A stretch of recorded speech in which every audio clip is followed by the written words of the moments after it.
বিনোদন জগতে ফের নক্ষত্র পতন। এবার স্বজনহারা হলো বাংলা সিনেমা জগৎ। না ফেরার দেশে পাড়ি দিলেন জনপ্রিয় অভিনেত্রী সম্পূর্ণা লাহিড়ীর বাবা তথা জনপ্রিয় অভিনেতা পরিচালক নীলাদ্রি লাহিড়ী। একসময় বাংলা ছবির পর্দায় এবং ধারাবাহিকেও তাকে বারংবার দেখেছে দর্শক। তবে বেশ কয়েক বছর যাবৎ নিজের পরিবার নিয়েই তিনি ব্যস্ত ছিলেন। মিঠাই, জগদ্ধাত্রী, শুভদৃষ্টি প্রভৃতি অসংখ্য ধারাবাহিকেও তাকে দেখেছে দর্শক। আজ দীর্ঘ রোগভোগের পরে হৃদরোগে আক্রান্ত হয়ে প্রয়াত হলেন অভিনেতা নীলাদ্রি লাহিড়ী।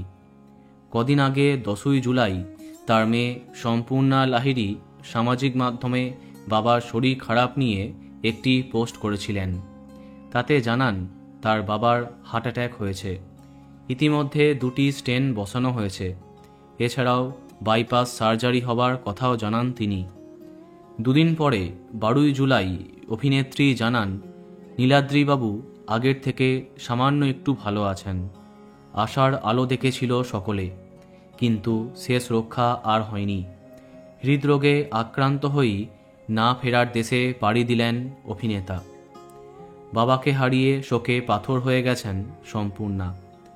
ভগবান তাকেই কঠিন সময় পার করবার সাহস দিক, এটাই প্রার্থনা। বন্ধুরা, ভিডিওটি এইটুকুই।